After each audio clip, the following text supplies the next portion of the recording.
अस्सलाम वालेकुम dear students, welcome to the fourth class of premium focus lecture series. हम IS-21 cover कर रहे थे सर, और IS-21 की अब तक की 3 क्लासेस के अंदर हमने ये देखा था कि मॉनेटरी आइटम्स क्या हैं। सर, हर रिसीवेबल जिसके अगेंस्ट आपने कैश रिसीव करना है, हर पेबल जिसके अगेंस्ट आपने कैश पे करना है, और कैश यानी करेंसी यूनिट्स, ये 3 चीज़ें मॉनेटरी आइटम्स हैं। IS-21 ये कहता है कि अगर ये तीनों मॉनेटरी आइटम्स फॉरेन करेंसी में डिनोमिनेटेड है तो हर रिपोर्टिंग डेट पे आपने इन मॉनेटरी आइटम्स को फॉरेन करेंसी के नए रेट के ऊपर ट्रांसलेट करना है, नए रेट पे रिवैल्यू करना है, और जो गेन और लॉस है, जो इंक्रीज और डिक्रीज है इनकी वैल्यू में, सर वो गेन और loss profit and loss account में एक्सचेंज गेन और लॉस के नाम से रिकॉर्ड करना है। फिर हमने देखा सर कि इन्वेंट्री खरीदने की ट्रांजैक्शन देखी, हमने इन्वेंट्री बेचने की ट्रांजैक्शन देखी। फिर हमने एडवांस के बारे में डिस्कस किया कि एडवांस एक ऐसी चीज़ है सर जो मॉनेटरी आइटम नहीं है, क्योंकि एडवांस चाहे आप अपने कस्टमर से रिसीव करें या अपने सप्लायर को दें, बदले में गुड्स ही डिलीवर और रिसीव होंगी। तो सर जिन रिसीवेबल्स के अगेंस्ट गुड्स डिलीवर होनी है वो मॉनेटरी आइटम नहीं है, वो रिसीवेबल और पेबल मॉनेटरी आइटम है जिसके अगेंस्ट आपने कैश रिसीव और पे करना है। तो एडवांस मॉनेटरी आइटम नहीं है। फिर हमने कुछ केसेस देखे सर जिसमें एडवांस भी आ रहा था, रिसीवेबल्स भी आ रहे थे, पेबल्स भी आ रहे थे। ये सारे केसेस देखने के बाद हमने फॉरेन करेंसी के लोन्स की अकाउंटिंग देखी।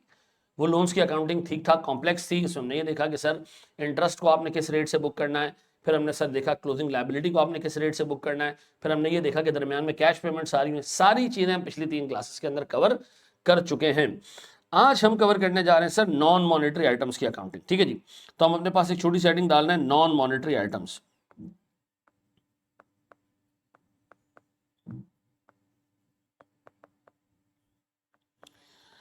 देखिए, नॉन मॉनेटरी आइटम्स के बारे में IS-21 ने 2 बातें कही हैं कि जी नॉन मॉनेटरी आइटम्स 2 टाइप के हो सकते हैं। नॉन मॉनेटरी आइटम्स 2 टाइप के कौन कौन से हो सकते हैं?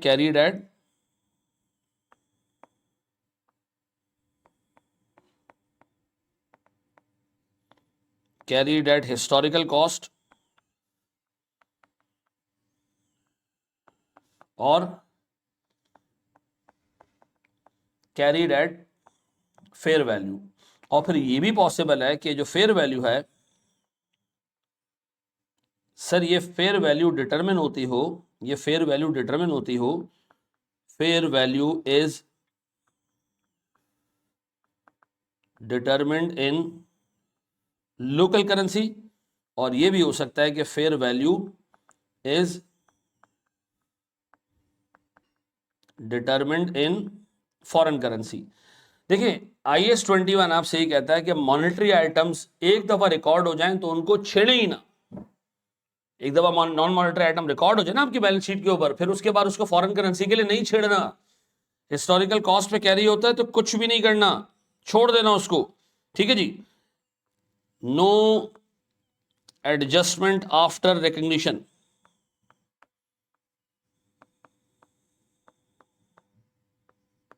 ठीक है जी।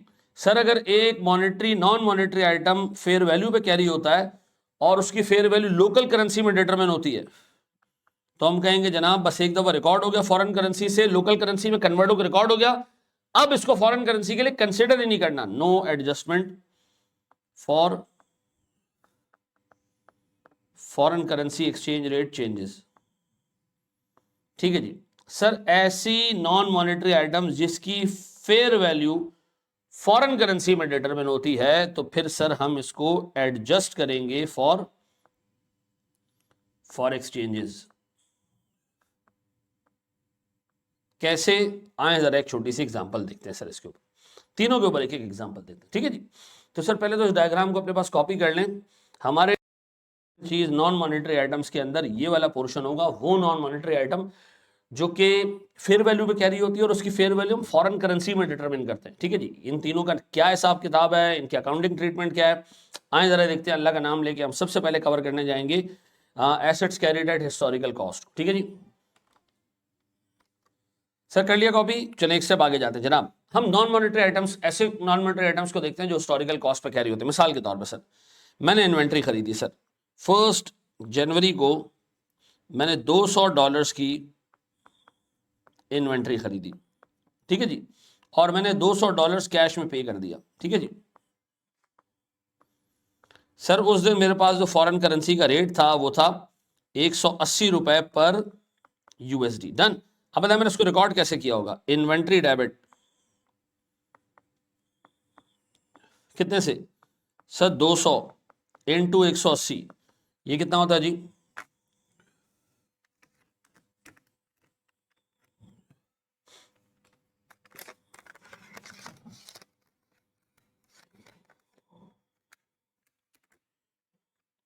सर 200 इंटू 180 इस 36,000, ठीक है जी।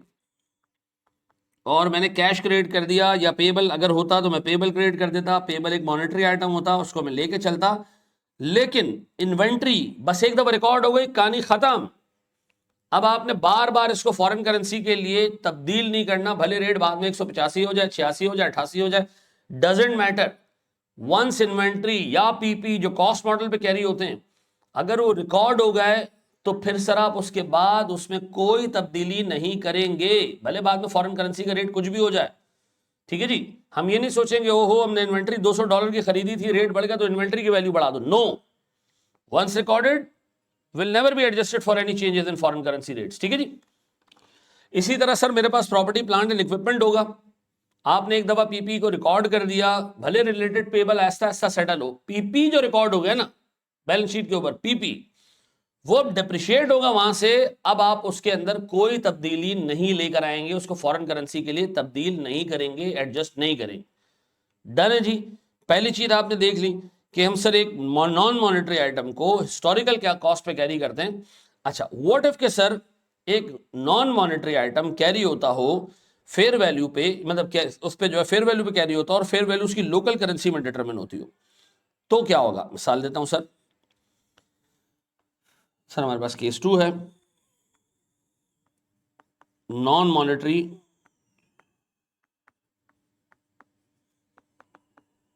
आइटम्स एट फेयर वैल्यू और हमारी fair value in local currency.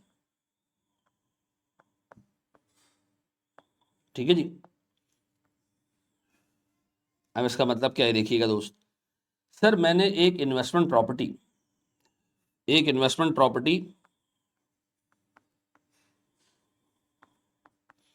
एक जमीन मैंने उठा के सर $4,000 में खरीद ली, $4,000 में खरीद ली। ठीक है जी। जिस दिन मैंने खरीदा उस दिन डॉलर का रेट था $200 पर यूएसडी। ये मैंने खरीदा, मैंने एंट्री क्या पास की सर, इन्वेस्टमेंट प्रॉपर्टी डेबिट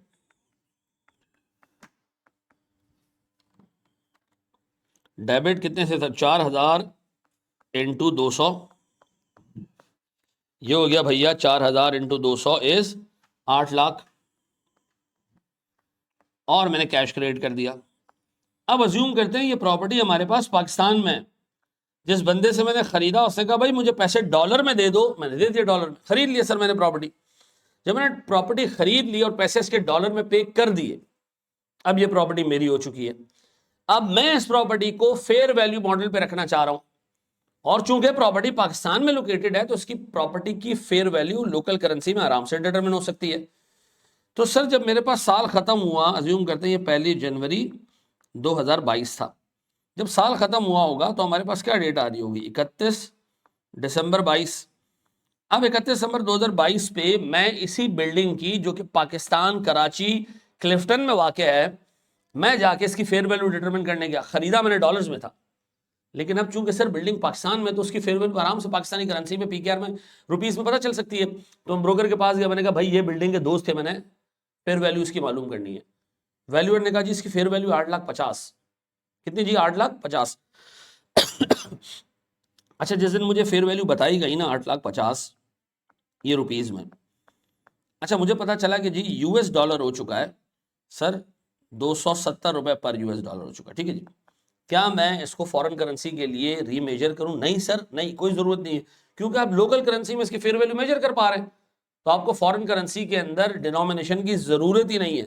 हाँ, अगर ये प्रॉपर्टी होती पाकिस्तान से बाहर और इसकी वैल्यू सिर्फ डॉलर्स में पता चल सकती, फिर हमारे लिए सर ये डॉलर का रेट रेलेवेंट होता। अब मैं सिंपली क्या करूंगा, इन्वेस्टमेंट प्रॉपर्टी डेबिट कितने से जी, 50,000 का हिसाब किताब, और fair value gain, investment property हम सबको पता है सर फेयर वैल्यू पे भी कैरी हो सकती है, और अगर फेयर वैल्यू पे कैरी होती है तो हम इसका गेन और loss profit and loss account में डाल देते हैं। डन हो गया जी। हमने दो चीजें देख ली, non monetary items either carried at historical cost, कोई अकाउंटिंग नहीं करनी subsequently, non monetary items carried at fair value but the fair value is determined in local currency, no subsequent adjustment for foreign currency, though we will reevaluate again and again as per the requirements of the standards, but we will not reconsider it for foreign currency exchange rate changes। ठीक है जी, foreign currency के exchange rate changes के लिए हमें इसको बिल्कुल भी consider नहीं करना। डॉलर 200 रुपए से 270 पे आ चुका है सर, लेकिन हमारे लिए रेलेवेंट नहीं है। डन हो गया। अब हम बात करेंगे जनाब फेयर वैल्यू जब फॉरेन करेंसी में डिटरमिन होती हो, इसका क्या करना है सर, ये हम देखते हैं अपनी अगली वीडियो में। चलें जी, हम एक ऑल इंपॉर्टेंट एरिया कवर करने जा रहे हैं कि व्हाट इफ के नॉन मॉनेटरी आइटम्स जो है वो फेयर वैल्यू पे कैरी होते हैं और उनकी फेयर वैल्यू फॉरेन करेंसी में डिटरमिन होती हो। तो अगर ऐसा कोई नॉन मॉनेटरी आइटम है देन फिर वो हमारे लिए एक सब्जेक्ट बनता है सर फॉरेन करेंसी ट्रांसलेशन के अंदर IAS 21 के अंदर। कैसे? देखिए, मैंने एक इन्वेस्टमेंट प्रॉपर्टी खरीदी $8,000 में, ठीक है जी, 1 जनवरी को, ये 1 जनवरी लिखा है, उस दिन डॉलर का रेट था 200। फिर क्या हुआ, जो इन्वेस्टमेंट प्रॉपर्टी है फेयर वैल्यू पे कैरी होती है सर, हमारी जो अकाउंटिंग पॉलिसी है फेयर वैल्यू पे कैरी करने की है। ये इन्वेस्टमेंट प्रॉपर्टी साल के एंड पे $9,500 पे चली गई और उस दिन डॉलर का रेट 220 रुपए पर डॉलर हो गया। अब ये एक नॉन मॉनेटरी आइटम है इन्वेस्टमेंट प्रॉपर्टी, ना ये रिसीवेबल है, ना ये पेबल है, ना ये फॉरेन करेंसी कैश है, नॉन मॉनेटरी आइटम है। अगर नॉन मॉनेटरी आइटम है तो सीधी सी बात है मेरे बच्चों, इसको हमें क्या करना है, साल के एंड पे रिवैल्यू करना है और वो रिवैल्यूशन फॉरेन करेंसी में होनी है। तो अगर ऐसा कोई नॉन मॉनेटरी आइटम है जो फॉरेन करेंसी के अंदर रीमेजर होगा, फेयर वैल्यू उसकी फॉरेन करेंसी पर डिटरमिन होगी, तो सर IAS 21 ये कहता है फिर आप इसको फॉरेन करेंसी के लिए भी रीमेजर करें और फॉरेन करेंसी का गेन और लॉस यानी एक्सचेंज गेन और लॉस वहीं डालें जहां पर फेयर वैल्यू का गेन और लॉस डाल रहे हैं। यानी अगर एक्सचेंज गेन और लॉस P&L में जाता है तो फेयर वैल्यू का गेन और लॉस P&L में जाता है तो एक्सचेंज गेन और लॉस भी P&L में जाएगा। फेयर वैल्यू का गेन और लॉस अगर OCI में जाता है, अदर कॉम्प्रिहेंसिव इनकम में जाता है, तो सर याद रखिएगा कि एक्सचेंज गेन और लॉस भी अदर कॉम्प्रिहेंसिव इनकम में जाएगा। ये जो मैं बोल रहा हूं जब तक मैं करके नहीं दिखाऊंगा समझ नहीं आएगा। सबसे पहले मुझे बताया मैंने इन्वेस्टमेंट प्रॉपर्टी खरीदी होगी, मैंने क्या एंट्री पास की होगी 1 जनवरी को, मैंने एंट्री पास की होगी sir $8,000 into 200 investment property debit, $8,000 into 200 ये आता है सर मेरे पास 16,000 रुपए, 16,000 नहीं सॉरी 1,60,000 होगा ना, 8,000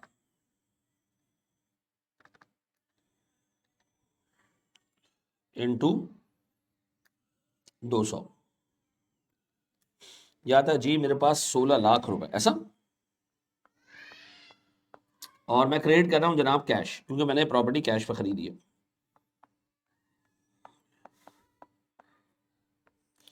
ये आ गई जी हमारी इन्वेस्टमेंट प्रॉपर्टी। अब साल का एंड आया, अब साल का जब एंड आया ना तो 8,000, और इन्वेस्टमेंट प्रॉपर्टी डेप्रिशिएट नहीं होती, हम सबको पता है। जब साल का एंड आया ना तो सर फेयर वैल्यू और डॉलर का रेट,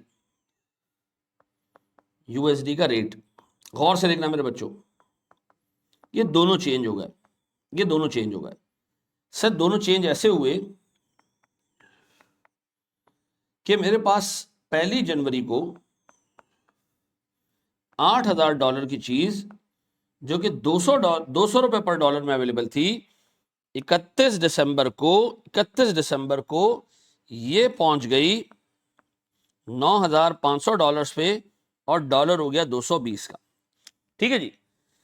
अब सबसे पहले fair value gain, fair value में भी जंप आया, 8,000 से $9,500 पे चले गए और हमारे पास फॉरेन करेंसी में भी जंप आया। स्टैंडर्ड ने आपको एक सादा तरीका दिया है फेयर वैल्यू गेन और एक्सचेंज गेन को अलग अलग करने का। स्टैंडर्ड कह रहा है दोनों जगह गेन हुआ है, एसेट की वैल्यू भी इंक्रीज हुई है, $8,000 से गई 9,500 पे और फॉरेन करेंसी का रेट भी चेंज हुआ है, 200 रुपए पर डॉलर से 220 पे गया। तो सबसे पहले आप ये करें कि जो फेयर वैल्यू का गेन है वो रिकॉर्ड कर लें। फेयर वैल्यू का गेन रिकॉर्ड करने के लिए अगर मैं देखूं तो $1,500 से फेयर वैल्यू बढ़ी है।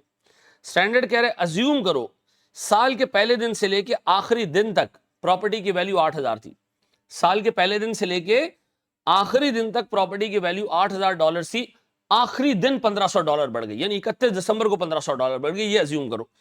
अगर आखिरी दिन $1,500 बढ़ी है तो इसका मतलब है $1,500 तो बिल्कुल एंड पे आए हैं। उस दिन का रेट क्या चल रहा है? 220। तो मैं करूंगा ये कि फेयर वैल्यू गेन ऐसे निकालूंगा, फेयर वैल्यू गेन ऐसे निकालूंगा, मैं कहूंगा न्यू डॉलर्स, न्यू यूएसडी, पता है कितने? 1500, और इसके रेट कौन सा दूंगा? 220 का। सर जब हमने $1,500 को मल्टीप्लाई किया 220 से तो हमें पता चला सर ये 3,30,000 रुपए का गेन है और ये बिल्कुल एंड पे आया है। तो मैं इन्वेस्टमेंट प्रॉपर्टी को पहले बढ़ा रहा हूं, मैं एंट्री पास कर रहा हूं, इन्वेस्टमेंट प्रॉपर्टी डेबिट,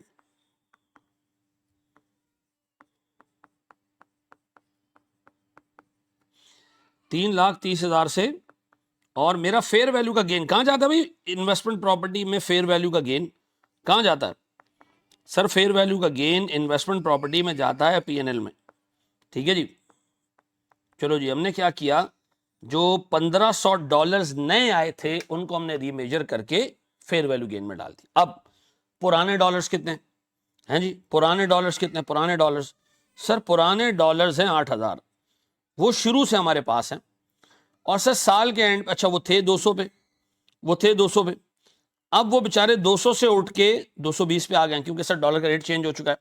तो अब हम निकाल रहे हैं जनाब एक्सचेंज गेन, यानी आप ये कह रहे हैं सर एक्सचेंज गेन सिर्फ पुराने डॉलर्स पे कैलकुलेट होगा, नए डॉलर्स पे नहीं। तो पुराने डॉलर्स, ओल्ड डॉलर्स कितने जनाब? ओल्ड डॉलर्स हैं 8,000, और उसको मैं मल्टीप्लाई कर रहा हूं सर 20 रुपए से, 220 और 200 का डिफरेंस। तो सर मेरे पास ये हो जाता है जनाब $8,000 इंटू 200, ये आता है सर मेरे पास, सॉरी 20, 200 नहीं 20, ये आता है मेरे पास 1,60,000। ये आ गया सर मेरे पास कौन सा गेन? क्या आ गया मेरे पास? कौन सा गेन? सर मैं इन्वेस्टमेंट प्रॉपर्टी को फिर डेबिट करूंगा, कितने से? 1,60,000 रुपए से, और ये गेन है सर मेरा एक्सचेंज गेन। ये एक्सचेंज गेन कहां जाना चाहिए? सर जहां पर नॉन मॉनेटरी आइटम का फेयर वैल्यू का गेन जा रहा है, सर वो पीएनएल में जा रहा है तो ये भी पीएनएल में जाएगा। अगर ऊपर वाला गेन ओसीआई में जाता तो ये गेन भी ओसीआई में ही जाता, ऊपर वाला गेन अगर ओसीआई में जाता तो ये गेन भी ओसीआई में ही रिपोर्ट होता, ये फेयर वैल्यू का गेन पीएनएल में नहीं जाता। फिर मॉनेटरी आइटम्स का सारा गेन और लॉस पीएनएल में जाता है, exchange gain. Non monetary items का एक्सचेंज गेन और लॉस वहीं जाता है जहां फेयर वैल्यू का गेन और लॉस जाता है। डन। तो सर आइंदा के बाद सर मेरे पास जो non monetary items fair value पे कैरी होंगी, मैं अज्यूम करूंगा जो फेयर वैल्यू है वो बिल्कुल साल के आखिरी दिन इंक्रीज हुए, लास्ट डे पे इंक्रीज हुई, और जो इंक्रीज है उसको मैं नए रेट से मल्टीप्लाई करूंगा, और जो पुराने डॉलर्स हैं उनको सर एक्सचेंज गेन और लॉस के लिए देखूंगा कि पुराना डॉलर का रेट क्या था और नया डॉलर का रेट क्या है। पक्का जी। एक स्टेप और आगे बढ़े, एक छोटी सी समरी लिखिए हम जनाब।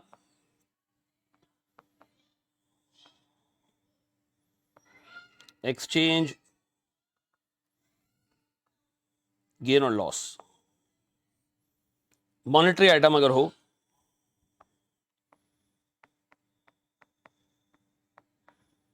अगर मॉनेटरी आइटम हो तो एक्सचेंज गेन और लॉस कहां जाएगा? मॉनेटरी आइटम का एक्सचेंज गेन और लॉस जाएगा सीधा सीधा प्रॉफिट एंड लॉस अकाउंट में, ठीक है जी। सर अगर नॉन मॉनेटरी आइटम हो, सॉरी नॉन मॉनेटरी आइटम हो,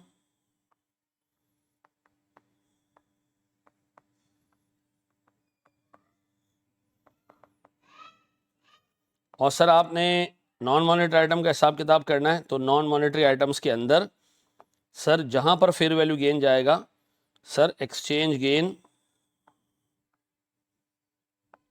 इन OCI if fair value gain in OCI, ठीक है जी। और मैं लिख रहा हूं जनाब एक्सचेंज गेन और loss in PNL if fair value का गेन और लॉस इन पीएनएल। डन। ये हमारी हो गई सर समरी। सर एक स्टेप और आगे बढ़ते हैं हम जनाब, कुछ और एग्जांपल्स देखते हैं, एक छोटी सी एग्जांपल देखते हैं सर फेयर वैल्यू की। अच्छा सर एक ऑप्शन ये भी है कि इन दोनों एंट्रीज को मिला के पास कर लें, यानी हम ये कहते हैं मिला के कैसे पास होती, चूंकि हमें पता है दोनों ने पीएनएल में जाना है, तो हम यूं भी कर सकते थे कि हम ये कहते भैया हमारे पास पहले इन्वेस्टमेंट प्रॉपर्टी थी 8,000 इंटू 200 और अब है 9,500 इंटू 220। तो हम कहते हैं जी हमारे पास 8,000 मल्टीप्लाई बाय 200 इज 16 लाख। अब हो चुका है 9,500 इंटू 220, ये हो चुका है जी 2.09 मिलियन। अब इसका मतलब है मेरे पास कितना इंक्रीज आया सर, मेरे पास कितना इंक्रीज आया सर, मेरे पास इंक्रीज आया है -16 लाख सर, 4,90,000 का इंक्रीज आया। ये 4,90,000 का इंक्रीज अगर मैं देखूं ना तो दोनों चीजों के लिए, फेयर वैल्यू के लिए भी, एक्सचेंज गेन और लॉस के लिए भी, और इन दोनों को भी ऐड करेंगे तो 4,90,000 ही आता है। तो एग्जाम में अगर आप चाहें तो कंबाइन एंट्री एक साथ ही पास कर सकते हैं। कंबाइन एंट्री क्या होती, कंबाइन एंट्री होती सर मेरे पास इन्वेस्टमेंट प्रॉपर्टी डेबिट,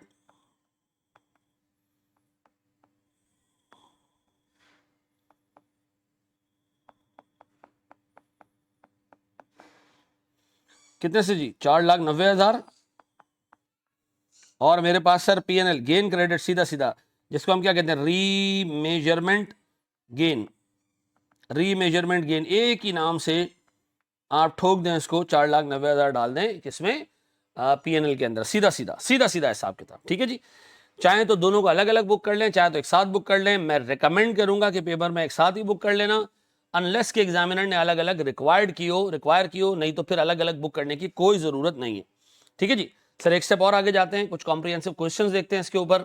आए जरा जनाब, चले जी एक क्वेश्चन करते हैं जनाब, अल्लाह का नाम लेके। ये क्वेश्चन सर अभी अभी मैंने ड्राफ्ट किया सर आपके लिए। एक इन्वेस्टमेंट प्रॉपर्टी है जो हमने परचेज की 1 जनवरी को $9,000 की, ठीक है जी, और हमने 60% पैसे अपफ्रंट ही दे दिए। रिमेनिंग अमाउंट हमने 31 मार्च को पे की।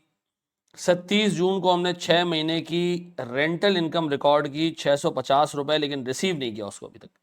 और साल के एंड पे हमारे पास $9,000 की प्रॉपर्टी $11,200 पे पहुंच गई। तो इसके अंदर कुछ मॉनेटरी आइटम्स भी आ रहे हैं, कुछ नॉन मॉनेटरी आइटम्स भी आ रहे हैं। आए जरा अल्लाह का नाम लेके इसको जो है वो ग्राउंड करने की कोशिश करते हैं। 3 डेट्स हैं, तीनों के रेट्स गिवन है। सबसे पहले हम जनाब 1 जनवरी के एंट्रीज पास करते हैं जब हमने इन्वेस्टमेंट प्रॉपर्टी को परचेज किया है।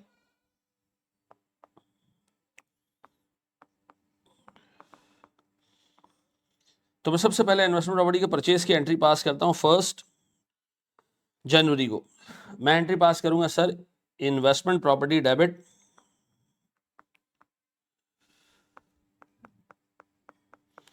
कितने से $9,000 है, और $1 सर 1 जनवरी को था 190 रुपए का। डन।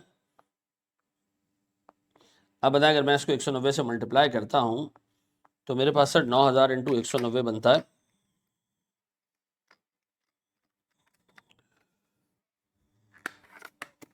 Sir 1.71 million. और मैं क्रेडिट कर रहा हूं सर कैश 60%। 60% होता है सर $9,000 का, 60% कितना होता है जी सर, ये होता है मेरे पास 5,400 रुपये, 5,400 रुपीज़। ठीक है जी, $5,400 मल्टीप्लाई बाय 190, ये मैंने सेटल कर दिया सर 1026,000।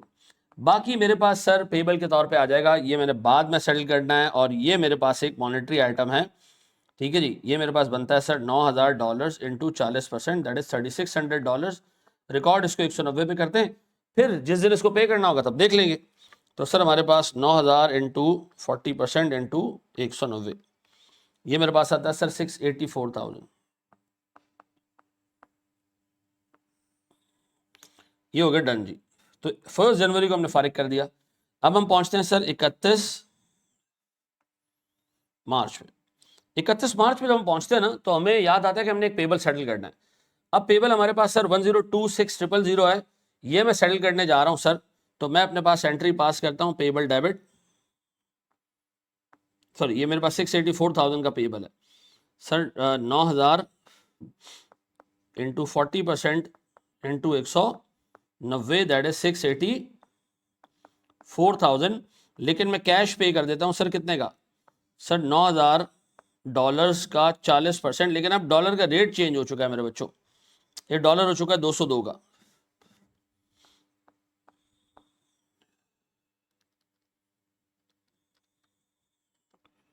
तो सर मेरे पास ये पहुंच चुका है 727,200 पे, ठीक है जी। इसको मैं थोड़ा सा फासले से बुक कर लेता हूं ताकि मैं एक्सचेंज लॉस की जगह बना सकूं। सर मैं यहां बुक कर रहा हूं जनाब 727,200। अब बताएं सर दोनों में मेरे पास 684,000 में डिफरेंस है को 43,200 का।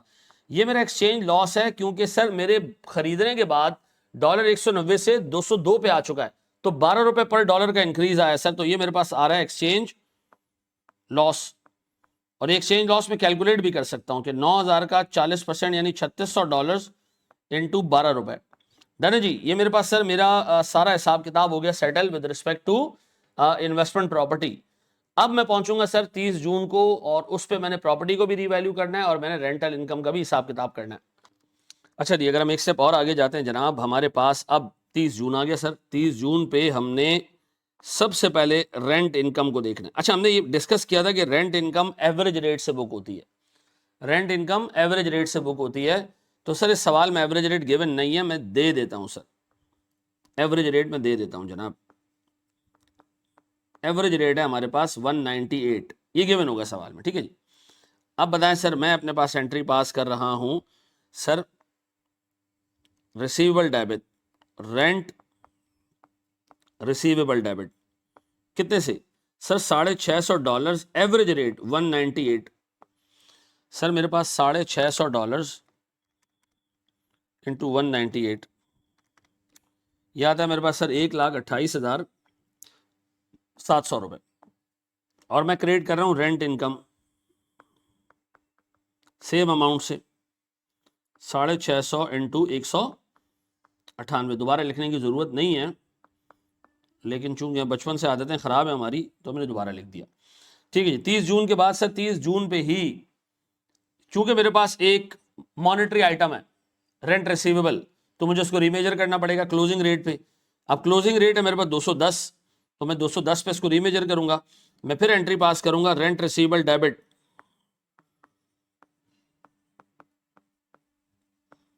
Rent receivable debit $650 into 210 minus 198, 12 रुपए, 12 रुपए इंटू 650। सर ये मेरे पास आता है 7,800 रुपीज। और मेरे पास एक्सचेंज गेन और लॉस, ये एक्सचेंज गेन मेरे बच्चों सीधा सीधा प्रॉफिट एंड लॉस में जाएगा 7,800, सीधा सीधा प्रॉफिट एंड लॉस में जाएगा। डन। अब मेरे पास सर मैंने रेंट को मुका दिया, रेंट का हिसाब किताब मैंने कंप्लीट कर दिया। अब मैं जा रहा हूं मेरे बच्चों किसके ऊपर, इन्वेस्टमेंट प्रॉपर्टी की रिवैल्यूएशन पे। अच्छा जी, अब अगर मैं देखूं सर मेरे पास प्रॉपर्टी जो मौजूद थी वो मौजूद थी $9,000 पे, और उस वक्त डॉलर का रेट था 190। आज प्रॉपर्टी पहुंच गई है जी कितने पे, $11,200 पे, और एक्सचेंज रेट चल रहा है 210, तो ठीक ठाक इनकम आ रही है 11,200 इंटू 210। अब एक तरीका तो ये एक ही एंट्री में पास कर दूं, दोनों को मिला के इसको इससे मल्टीप्लाई करूं, इसको इससे मल्टीप्लाई करूं, जान छोड़ा दूं। लेकिन अगर मैं अलग अलग चीज़ें देखूं तो मेरे पास सर इस पूरे एपिसोड में जो फेयर वैल्यू का गेन है वो नए डॉलर्स का है। सर नए डॉलर्स कितने जी, $2,200 नए, 11,200 माइनस 9,000 नए डॉलर्स इंटू 210। तो सर मेरे पास $2,200 इंटू 210 इज 462,000। ये मेरे पास सर सीधा सीधा गेन है किसका, फेयर वैल्यू का। सर अगर कोई पूछे जी एक्सचेंज गेन कितना है, तो मैं एक्सचेंज गेन का जवाब दूंगा जी मेरे पास $9,000 पुराने पड़े हुए थे, मल्टीप्लाई बाय 210 रुपए का एक्सचेंज रेट है विच इनिशियली वाज 190, तो 20 इंटू 9,000 ये मेरे पास है सर कोई 1,80,000। और अगर मैं टोटल हिसाब किताब निकालूं तो सर मेरे पास प्रॉपर्टी की पहले वैल्यू थी 9,000 इंटू 190, ये थी 1.71 मिलियन, और अब प्रॉपर्टी की वैल्यू हो चुकी है 11,200 इंटू 210, ये हो चुकी है जनाब 2.352 मिलियन। और सर ये जो मेरे पास चेंज आया, चेंज इंक्रीज जो आया, यह आया सर 642,000 का। और ये भी सर मेरे पास दोनों मिला के बनते हैं कितने, 642,000। तो चाहो तो एक कंबाइन एंट्री में सारे का सारा गेन एक साथ पीएनएल में डाल दें क्योंकि ये वाला गेन भी पीएनएल में जाएगा और ये वाला गेन भी पीएनएल में जाएगा। जहां पर फेयर वैल्यू गेन जाएगा वहीं एक्सचेंज गेन और लॉस जाएगा। तो मैं ऐसे कर सकता हूं कि सर ऐसा तरीका ये होगा कि मैं इन्वेस्टमेंट प्रॉपर्टी को कर दूं डेबिट,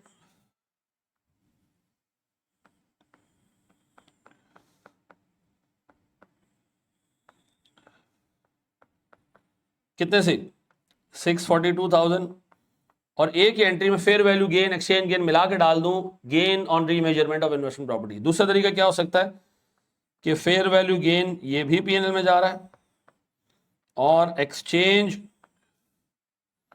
गेन ये भी पीएनएल में जा रहा है, दोनों पीएनएल में जा रहे हैं। कितने जी सर 462,000 और सर मेरे पास 180,000। डन है, पक्का जी? देख लोगे हिसाब किताब, एक सीधा सा क्वेश्चन था और अच्छा क्वेश्चन था, ये हमने कर लिया। हम एक स्टेप और आगे बढ़ते हैं और एक छोटा सा कॉन्सेप्ट देखते हैं सर एडवांस रेंट का। ठीक है जी, तो सर हम अगली वीडियो में एक छोटा सा कॉन्सेप्ट देखेंगे एडवांस रेंट का। आए जरा देखते हैं जनाब।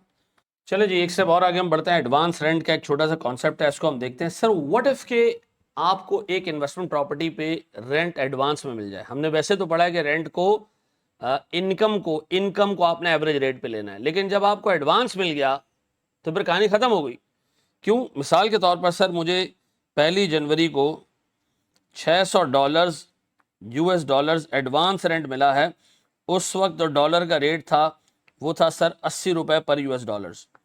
ठीक है जी, तो मैंने अपने पास एंट्री पास की कैश डेबिट $600 इंटू कितना जी 80, दैट इज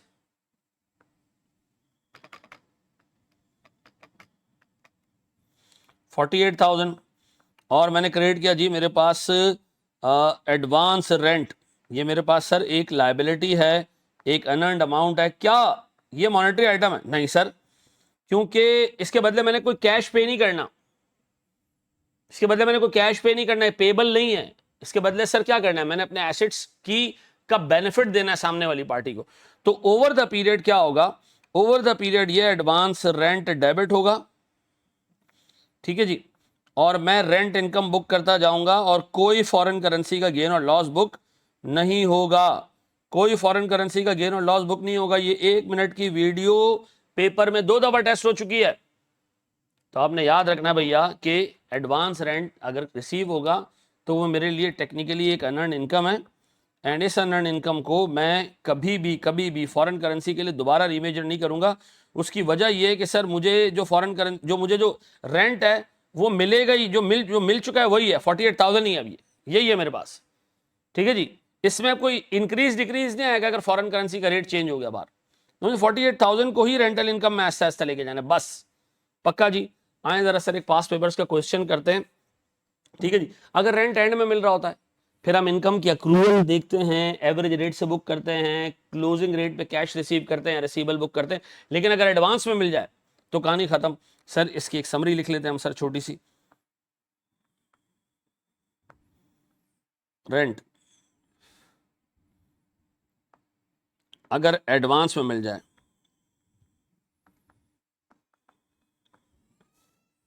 एडवांस अगर रिसीव हो जाए तो recognize as advance या liability, not a monetary item, gradually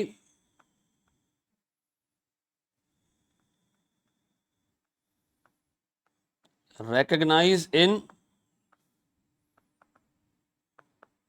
P&L as rent income. ठीक है जी, अब बताएं सर मेरे पास रेंट रिसीवेबल अगर बाद में रिसीव हो रेंट तो हम क्या करेंगे? अगर रेंट बाद में रिसीव हो तो हम करेंगे ये कि sir recognise rental income at average rate. ठीक है जी, remeasure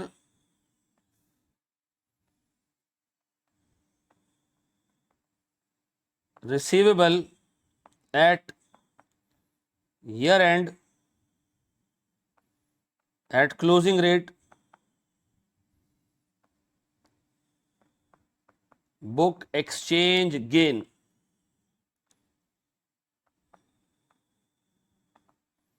Receive cash and record at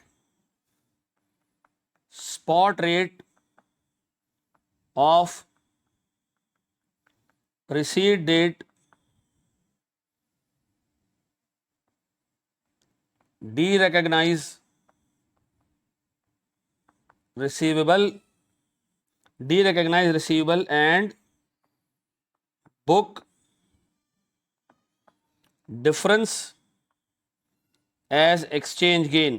हाँ भैया, आपने रेंटल इनकम बुक करनी है, रिसीवेबल बुक करना है एवरेज रेट से, फिर आपने रिसीवेबल को रीमेजर करना है क्लोजिंग रेट पे, फिर जब आप रिसीवेबल को कलेक्ट कर रहे होंगे कैश में तो उस दिन का रेट आपने लेना है, और फिर क्या करना है सर, जो रिसीवेबल और उस दिन के रेट में कैश में जो डिफरेंस आ रहा है वो हम एक्सचेंज गेन और लॉस के तौर पे बुक करते हैं। इसको देख लीजिएगा सर। हम एक स्टेप आगे बढ़ते हैं, पास्ट पेपर्स का क्वेश्चन देखते हैं सर। बिस्मिल्लाहिर्रहमानिर्रहीम। चलें सर, एक सीए फाइनल का क्वेश्चन है, इसको हम ग्राउंड करने की कोशिश करते हैं। IAS 21 के ऊपर है। ये कह रहे जी, Kangaroo Limited a Pakistan based company is preparing its financial statements for the year ended 31 December 2017। Year end इसने आपको बता दिया 31 दिसंबर 2017 है। KL purchase an investment property in United States for $2.6 million. ठीक है जी, 10% एडवांस दिया। चलो जी, इसका मतलब है हमारी पेमेंट कुछ किस्तों में हो रही है। पहली किस्त है हमारे पास 10% एडवांस, ठीक है जी। फिर और ये हमने एडवांस कब दिया होगा सर? जब हमने प्रॉपर्टी खरीदी होगी 1 मई को, ठीक है जी। 70% हमने 1 जुलाई को पे की जब हमें प्रॉपर्टी ट्रांसफर हुआ, तो सर 2 किस्तें हो गई। ये आ गया सर मेरे पास 70% डिलीवरी के ऊपर, सेट है जी। फिर वो कह रहे जी हमने रिमेनिंग पैसा जो है ना वो 1 अगस्त को पे किया, और ये हमारे पास सर आ गया एक और पेमेंट, ठीक है जी। ये हमारे पास सर 80 और ये 20% होगा, ठीक है जी। ये हमारे पास सर लेटर पे हुआ 1 अगस्त को, ठीक है। फिर जैसे ही हमने सर प्रॉपर्टी के पैसे कंप्लीट किए, हमने 1 सितंबर को प्रॉपर्टी रेंट आउट कर दी $0.24 मिलियन पे, और हमने पूरे साल का अमाउंट एडवांस में रिसीव कर लिया। बाबू, एडवांस रेंट आ गया। अब इसके लिए कोई फॉरेन करेंसी का गेन और लॉस बुक नहीं करेंगे हम। वो कह रहे जी साल के एंड पे इन्वेस्टमेंट प्रॉपर्टी जो है वो $2.5 मिलियन की हो गई। नीचे रेट्स दिए हुए, रेट्स हमें दिए हुए सर स्पॉट रेट 1 मई का भी दिया हुआ है, 1 जुलाई का भी दिया हुआ है, 1 अगस्त का भी दिया हुआ है, 1 सितंबर का भी दिया हुआ है, 31 दिसंबर का भी दिया हुआ है, एवरेज रेट्स भी दिए हुए हैं। वो कह रहे जी जनरल एंट्रीज पास करें। अब देखिए इसमें बेसिकली ब्रॉडली 2 ट्रांजेक्शन हैं, एक तो इन्वेस्टमेंट प्रॉपर्टी परचेज करने की ट्रांजेक्शन है, और दूसरी ट्रांजेक्शन जो है वो इन्वेस्टमेंट प्रॉपर्टी के अलावा रेंट की है, ठीक है जी। तो हम दोनों ट्रांजेक्शंस को बुक करते हैं। इसके अंदर सारी चीजें जो अब तक हमने कवर की हैं वो सभी आ गई हैं सर। आए जरा दोस्त एक एक करके अल्लाह का नाम लेके हम इसको डेट वाइज जो है ना वो क्रोनोलॉजिकल ऑर्डर के अंदर लेके चलते हैं।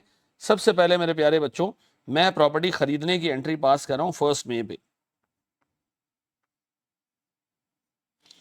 मैं एंट्री पास कर रहा हूं सर प्रॉपर्टी के लिए एडवांस देने की 10%, यानी $2.6 मिलियन में से 10% मैंने एडवांस दिया। तो जब मैंने एडवांस दिया होगा तो मैं अपने पास एंट्री पास करूंगा sir advance to supplier debit. और एडवांस टू सप्लायर हम सबको पता है कि एक मॉनेटरी आइटम नहीं है, नॉन मॉनेटरी आइटम है सर। $2.6 मिलियन का 10% मल्टीप्लाई बाय सर उस दिन फॉरेन करेंसी का रेट था $100 पर डॉलर। इतने अच्छे हालात भी थे पाकिस्तान में, ज्यादा दूर की बात नहीं है ये।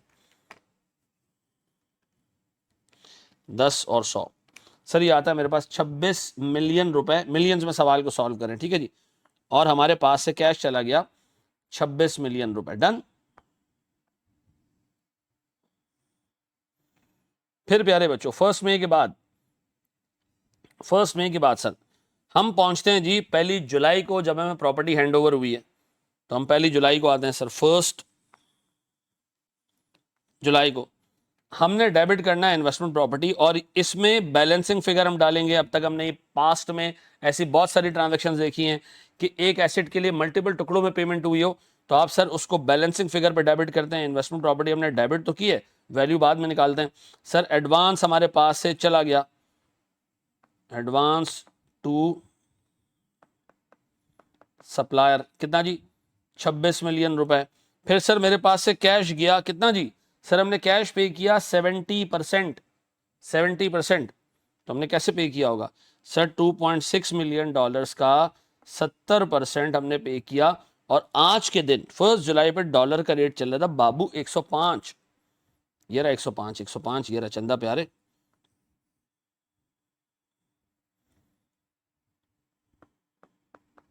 अब बताओ जी 2.6 मिलियन डॉलर्स का 70% 105, यह आता है सर हमारे पास 191.1।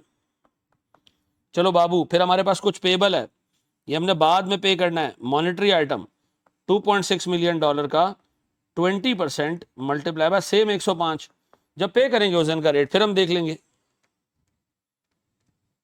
यह आता है सर मेरे पास 54.6। डन हो गया, यहां तक मैंने कहानी कर ली खत्म। अब बताएं सर मेरी बुक्स में एक पेबल है, ये पेबल सेटल होने वाला है 1 अगस्त को। तो सर अच्छा अब इन तीनों को ऐड तो करो, चंदा 26, 191.1 और 54.6, ये हो जाता है प्यारे बाबू 271.7। इस पे हमारी इन्वेस्टमेंट प्रॉपर्टी डेबिट हो गई 271.7। ऐसा बैलेंसिंग फिगर 1 जुलाई के बाद मेरे बच्चों मेरे पास आता है 1 अगस्त। 1 अगस्त आता है जी सर, हमने 1 अगस्त को क्या किया है, रिमेनिंग अमाउंट पे कर दी। रिमेनिंग अमाउंट पे करने गए तो उस वक्त डॉलर का रेट हो चुका था 108। तो पेबल हमारे पास सर जब सेटल हो रहा है तो 108 का रेट हो चुका है, तो पेबल डेबिट, पेबल था कितना 2.6 मिलियन डॉलर के 20% को हमने रिकॉर्ड किया था 105 पे, जो कि 54.6 मिलियन रुपए बन रहा था। लेकिन जब मैंने कैश पे किया तो 2.6 मिलियन डॉलर्स का, अच्छा इसको जरा सही से लिख लें,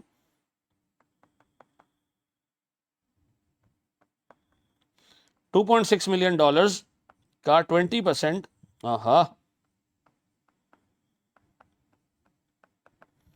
मल्टीप्लाई बाय 108,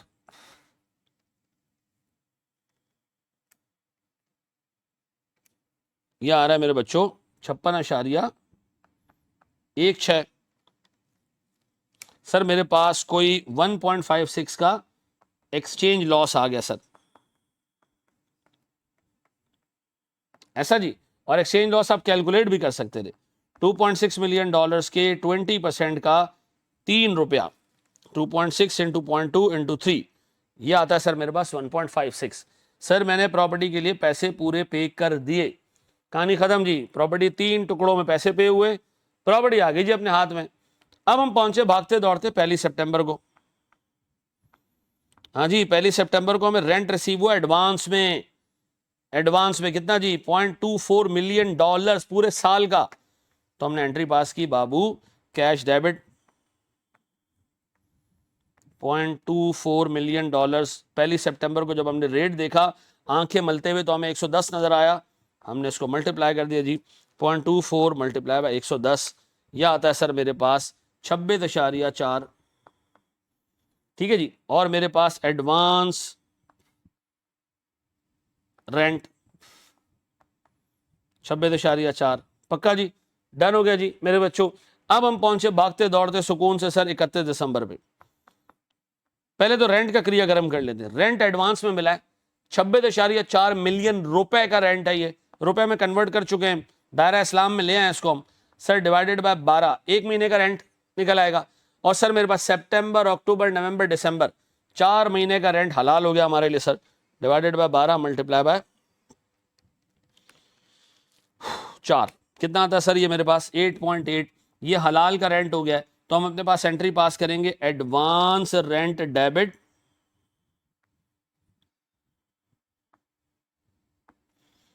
8.8 मिलियन और रेंट इनकम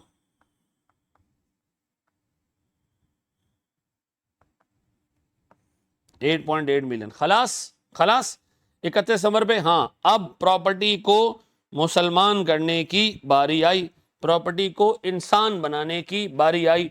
अच्छा अब प्रॉपर्टी में एक छोटा सा प्रॉब्लम है, प्रॉपर्टी आपने जो 26 मिलियन डॉलर की 2.6 ना, वो एक साथ नहीं लिए, टुकड़ों टुकड़ों में दिए और अलग अलग रेट पे दिए, तो हमें सारी की सारी एंट्री एक साथ पास करनी पड़ेगी। इन्वेंट्री इन्वेस्टमेंट प्रॉपर्टी की कैरिंग अमाउंट है 271.7, ठीक है जी। हम देखेंगे जी हमारे पास साल के एंड पे इसकी फेयर वैल्यू कितनी है। साल के एंड में हमें फेयर वैल्यू बताई गई है मेरे बच्चों 2.5 मिलियन डॉलर्स, और डॉलर का रेट है 116। तो हम करेंगे क्या सर, हम एक साथ ही बुक कर लेंगे sir 2.5 million dollars into 116। Sir इसमें एक्सचेंज गेन भी आ जाएगा, इसमें बाकी सारी चीज़ें भी आ जाएंगी। ये हो गया सर 290। 290 का मतलब है मेरे पास री मेजरमेंट गेन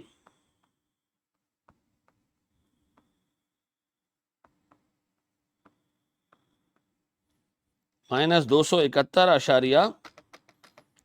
271.1 या 7 है, 7 है। मेरे पास आ गया जी 18.3 का गेन। इधर सर दो नंबर तरीके से एक्सचेंज गेन और फेयर वैल्यू गेन को तोड़ा जा सकता है, लेकिन वो एथिकली सही मतलब टेक्निकली सही नहीं होगा। यानी मैं एक रेट निकाल लूँ 271 डिवाइडेड बाय 2.6 मिलियन डॉलर्स और फिर मैं लेके चलूँ, ज़्यादा अच्छा तरीका नहीं होगा। बेहतर तरीका ये कि आप सारे का सारा गेन एक साथ ही बुक कर लें। अब बताएं मैं एंट्री क्या पास करूं। मैं एंट्री पास करूंगा सर, मेरे पास इन्वेस्टमेंट प्रॉपर्टी डेबिट $2 टर्म्स में 2.6 से ये 2.5 पे आया, लेकिन डॉलर का रेट बढ़ जाने की वजह से ये गेन हो गया सर 18.3 मिलियन रुपए का। और री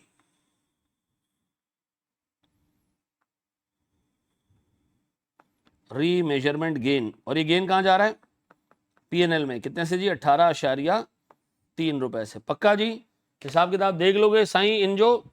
थैंक यू वेरी मच जी। इससे और आगे हम जाते हैं जनाब। चले जी सर, कुछ और छोटी छोटी चीज़ें हमने देखनी है जनाब। एक कॉन्सेप्ट है कि बाज़ औक़ात कुछ नॉन मॉनेटरी आइटम्स के लिए जो कि इवन हिस्टोरिकल कॉस्ट पे भी मेजर होते हैं, फॉरेन करेंसी की ज़रूरत पेश आ जाती है रीमेजरमेंट की। कैसे, आए जरा हम देखते हैं जनाब। सर अज्यूम करें मेरे पास इन्वेंट्री है,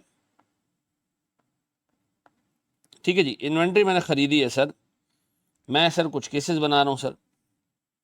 मैंने सर इन्वेंट्री से खरीदी है, परचेज की है।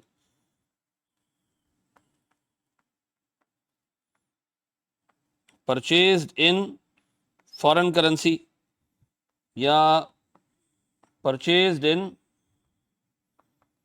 लोकल करेंसी, ठीक है। पीकेआर में खरीदी होगी या डॉलर में खरीदी होगी। अब ये हो सकता है कि इसी इन्वेंट्री को मैंने बेचना हो, मैंने बेचना हो to be sold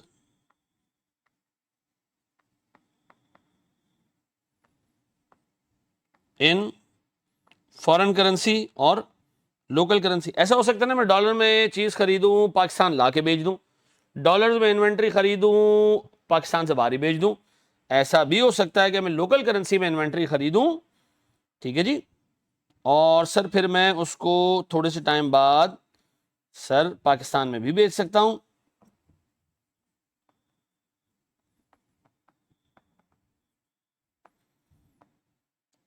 foreign currency to be sold in local currency. 4 cases मेरे पास बन जाते हैं सर इन्वेंट्री से रिलेटेड। सर बाज़ औक़ात इन्वेंट्री में परचेज करता हूं फॉरेन करेंसी में और फिर इरादा बना लेता हूं कि सर इसको पाकिस्तान से बाहर ही बेचूंगा, ठीक है जी। और सर बाज़ औक़ात होता है कि फॉरेन करेंसी में खरीदता हूं, मैं सोचता हूं बेचना लोकल करेंसी में। सर बाज़ औक़ात मैं लोकल करेंसी में खरीदता हूं और सोचता हूं कि इसको बेचूंगा पाकिस्तान से बाहर, या मे भी इसको पाकिस्तान के अंदर बेचूंगा। याद रखिएगा मेरे बच्चों, जिस करेंसी में आपने इन्वेंट्री को बेचना है, एनआरवी भी उसी करेंसी में डिटरमिन होगी। NRV will be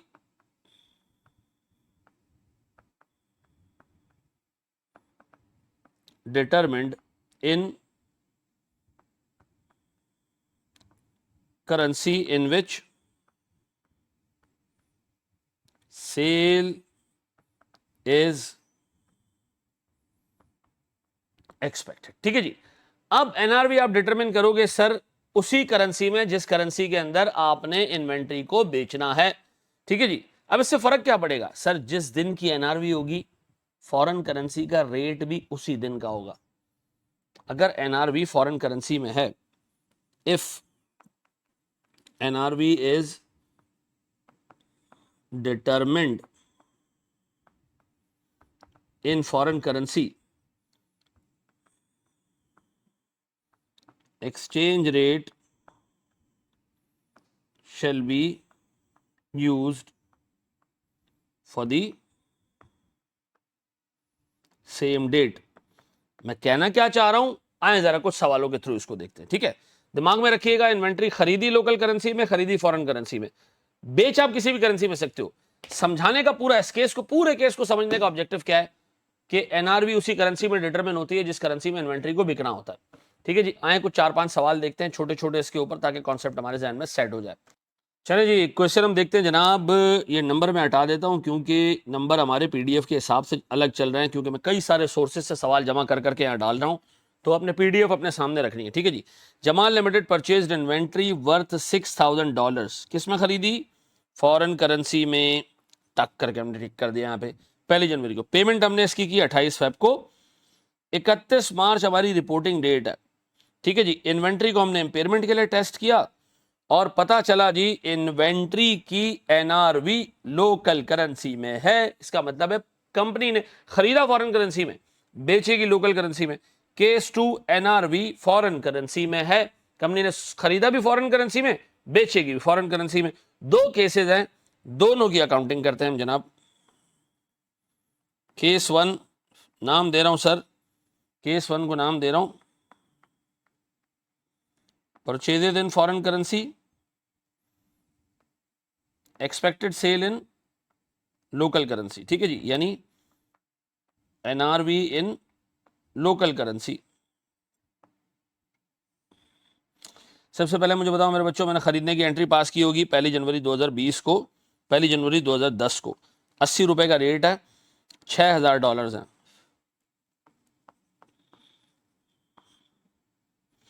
inventory debit $6,000 into what? 80। कितना भैया?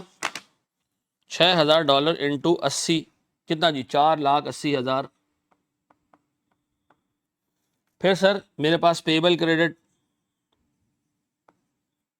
$6,000 इंटू 80 रुपए, कितना जी? 4,80,000। पेबल की एंट्री पास कर दी। ये पेबल हमने 28 फेब को सेटल कर दिया जब $86 पे पहुंच चुका था, तो 28 फेब की भी एंट्री पास कर देते हैं। 28 फेब की एंट्री। सर मेरे पास पेबल फारिग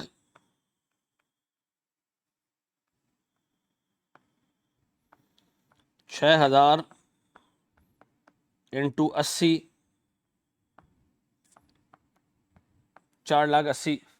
मैंने कैश पे कर दिया $6,000 इंटू 86, ये आता है सर मेरे पास 5,16,000।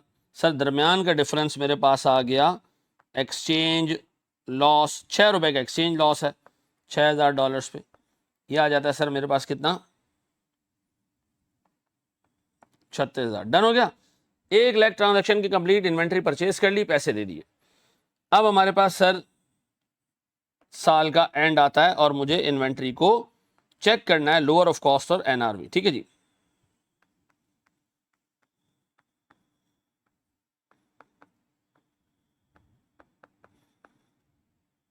मुझे बताएं मेरे पास कॉस्ट कितनी है सर इन्वेंट्री की? कॉस्ट है सर मैंने जिस पे रिकॉर्ड किया 480। अगर मैं एनआरवी डिटरमिन करूं बाबा साईं लोकल करेंसी में, तो ये 460 आ रहा है। एनआरवी रुपीज है जी 460। हाँ बाबू, क्या करें? कॉस्ट ज्यादा है, एनआरवी कम, इसका मतलब है एनआरवी में बुक करना है सर, हमें लॉस बुक करना है। तो हम क्या करेंगे जनाब? एनआरवी लॉस डेबिट 31 मार्च पे, एनआरवी लॉस डेबिट 20,000 रुपए से, और इन्वेंट्री क्रेडिट कितने से बाबू? 20,000 रुपयों से। कहानी खत्म। ये मेरे पास सर केस 1 हो गया। केस 2 पे अगर मैं जाऊं तो सर मेरे पास केस 2 क्या है? केस 2 ये कह रहा है जनाब, purchase in foreign currency but sales, expected sales यानी कि एनआरवी इन फॉरेन करेंसी। अब जब एनआरवी फॉरेन करेंसी में होगी ना, तो फिर आपको फॉरेन करेंसी के लिए लेटेस्ट रेट उठाना पड़ेगा जिस दिन एनआरवी डिटरमिन हो रही है। तो बताएं सर, मेरे पास ऊपर की दो एंट्रीज तो सेम, एंड पे मेरे पास सर कॉस्ट आ रही होगी कितने की, 4,80,000। कंपेयर करूं उसको किससे,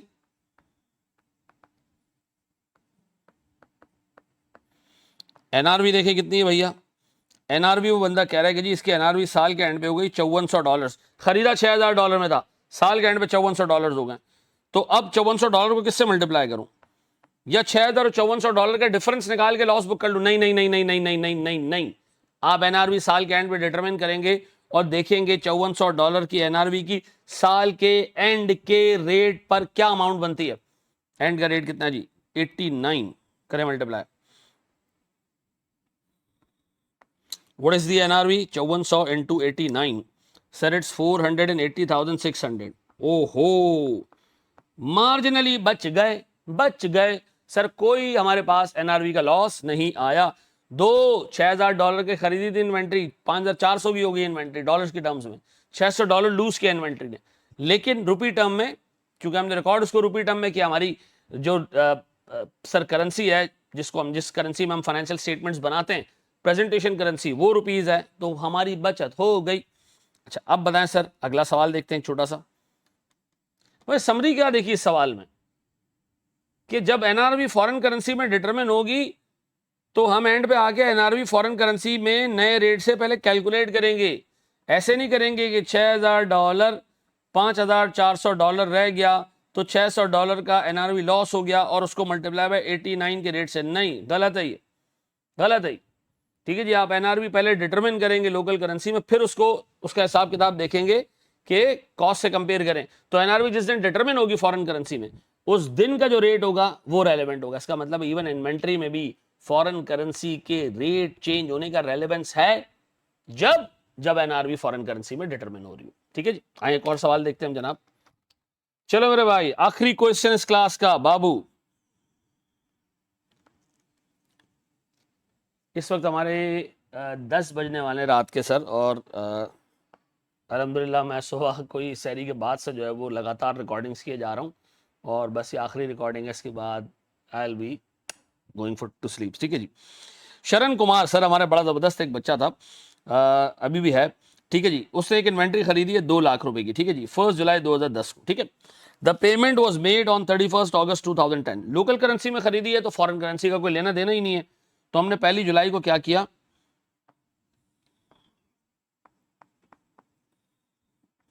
इन्वेंट्री खरीद ली है। मैंने एंट्री पास की, इन्वेंट्री डेबिट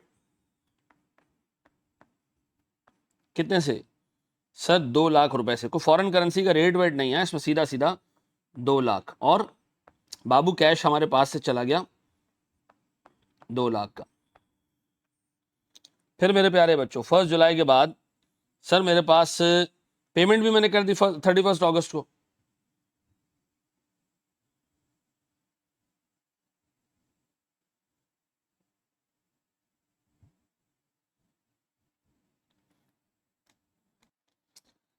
अगस्त को जब मैंने पेमेंट की तो पेमेंट भी 2 लाख की होगी ना, इससे ज़्यादा तो नहीं की होगी, क्योंकि फॉरेन करेंसी में थोड़ी खरीदा है मैंने। तो यहाँ पर अब्दुल कयूम भाई से खरीदा है लोकल करेंसी में, तो कैश नहीं था, पेबल था। इन्ना लिल्लाहि व इन्ना इलैहि राजिऊन।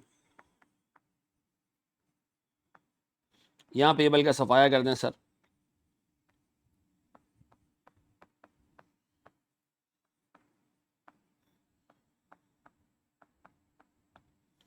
चले जी, पे ऑफ हो गया, 2 लाख की इन्वेंट्री खत्म, खलास। अब वो कह रहा है साल के एंड पे इन्वेंट्री की एनआरवी फॉरेन करेंसी में डिटरमिन होती है 2800 और लोकल करेंसी में डिटरमिन होती है 2,05,000।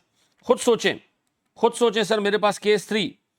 ठीक है जी, परचेज इन लोकल करेंसी, ठीक है जी, एनआरवी या सेल इन फॉरेन करेंसी। हाँ जी, क्या करना चाहिए सर, मेरे पास क्या करना चाहिए सर? एनआरवी देखें इसकी। सर इसकी कॉस्ट कितनी है? सर इसकी कॉस्ट है 2 लाख। भैया इसकी एनआरवी फॉरेन करेंसी में कितनी बनती है? एनआरवी सीधा सीधा सर $2800, क्लोजिंग रेट 70 रुपए का। $2800 30 सितंबर सर ईयर एंड तो नहीं है हमारे पास, ये रिपोर्टिंग डेट है फिर भी। कितना जी? 70 रुपये। $2800 70 रुपये में। ओहो जी, 1,96,000। अल्हम्दुलिल्लाह। अब बताएं सर, 4,000 का इन्वेंट्री का लॉस है, एनआरवी लॉस डेबिट, और हमारा इन्वेंट्री का बैलेंस क्रेडिट। एक चीज याद रखिएगा, कंफ्यूज इस चीज पे नहीं होइएगा कि यार खरीदा लोकल करेंसी में तो एनआरवी फॉरेन करेंसी में क्यों डिटरमिन हो रही है, और भाई हम चूंकि इसको बेचेंगे फॉरेन करेंसी में तो एनआरवी उसके हिसाब से डिटरमिन हो रही है। ठीक है जी। अब बताओ मेरे बच्चों, मेरे पास केस 4 क्या होगा? इसी सवाल में हम लिख सकते हैं जी, परचेज इन लोकल करेंसी, ठीक है जी, एंड सेल्स या एनआरवी इन लोकल करेंसी। सेम, सीधा सीधा है, तो IAS 21 के एम्बिट से ही बाहर है ये केस। ठीक है जी, सब चीज लोकल करेंसी में, तो यहां क्या करने आया हो ऐसा? सर इन्वेंट्री का कॉस्ट 2 लाख रुपीज में, और प्यारे बच्चों इसकी एनआरवी भी माशाल्लाह हमारे पाकिस्तानी रुपयों में। ठीक है जी, इतना मत गिरो जितना पाकिस्तानी रुपया गिर गया। ये डायलॉग भी बन सकता है सर 2,05,000 रुपयों का जो है वो एनआरवी है, तो एनआरवी का कोई लॉस नहीं है, inventory should be recorded lower of cost NRV. Sir आज की क्लास हम यहाँ ख़त्म करते हैं। आज हमने नॉन मॉनेटरी आइटम्स की अकाउंटिंग देखी, उसमें स्पेसिफिकली इन्वेस्टमेंट प्रॉपर्टी को देखा, इन्वेंट्री को देखा हमने। फिर हमने सर देखा कि इन्वेंट्री अगर उसको बिकना किसी और करेंसी में, फॉरेन करेंसी में, तो तब भी सर फॉरेन करेंसी का रेट हमारे लिए रेलेवेंट हो जाता है एनआरवी डिटरमिन करने के लिए। आज के लेक्चर में सर बहुत इंपॉर्टेंट चीज़ें हमने कवर की हैं, इसको अच्छे तरीके से देख लीजिएगा। अल्लाह आपका हामी और नासिर हो। अस्सलाम वालेकुम।